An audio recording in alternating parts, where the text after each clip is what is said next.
আৰু বিশেষকৈ আজিৰ এই আঁচনিয়ে মই ভাবো যে আমাৰ যিখিনি নেকি শিক্ষাৰ ক্ষেত্ৰত নাৰী শিক্ষাৰ ক্ষেত্ৰত যিখিনি অবস্টাকল আহি আছে বাধাৰ সৃষ্টি হৈছে সেই বাধাৰ প্ৰাচীৰটো আজিৰ পৰা এই নিযুত মইনা আঁচনিয়ে ভাঙি দিব বুলি মোৰ বিশ্বাস আৰু আস্থা। আজি মাহত মাত্ৰ 1000 টকা, মাহত 1000 টকা কিন্তু হিচাপত দেখা পোৱা যায় মাত্ৰ অনলি 1000 rupees। কিন্তু এই 1000 টকা যেতিয়া নেকি হাজাৰ হাজাৰ 1,59,490 ষ্টুডেণ্টৰ মাজত ইনটু কৰা যায়, মাল্টিপ্লিকেশ্যন কৰা যায়, তেতিয়া দেখা পোৱা যায় যে 240 crore হৈ যায়। এটা হিউজ এমাউণ্ট। এই হিউজ এমাউণ্টটো একমাত্ৰ 1000 টকাকৈ পোৱা যিসকল গাৰ্জেন, যিসকল দৰিদ্ৰ সীমাৰেখাৰ তলত বসবাস কৰে, হয়তো আৰু যিসকলে চাকৰি কৰে বা ব্যৱসায় বাণিজ্যত যিসকল ধনী ব্যক্তি আছে তেখেতসকলৰ কাৰণে এই 1000 টকা ডাঙৰ টকা নহয়।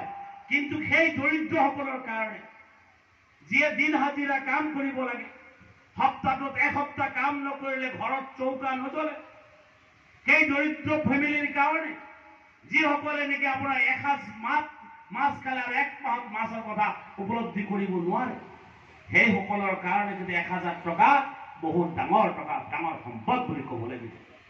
যি 1000 টকা নহলে, আজি বিনামূলীয়া শিক্ষা নহলে বহু ছাত্ৰীয়ে বহুত লৰাই আপোনাৰ কি হলহেঁতেন, আধাতে নিজৰ জীৱন শেষ হৈ গলেহেঁতেন।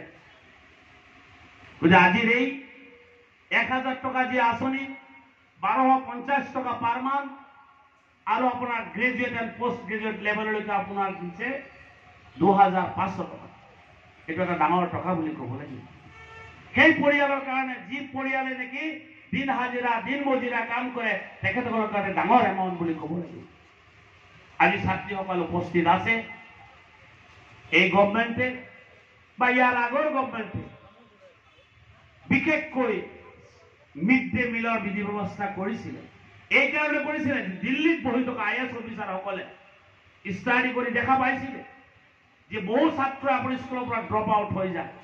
ড্ৰপ আউট হোৱাৰ মূল কাৰণ কি? যে দৰিদ্ৰতা। বহু ল'ৰা ছোৱালী স্কুললৈ গৈছিলে যে ৰাতিপুৱা খোৱা খাদ্যটো নাই, স্কুলত যাবৰ কাৰণে কিতাপ নাই। আপোনাৰ সেই বাচ্চা স্কুলত যাবৰ কাৰণে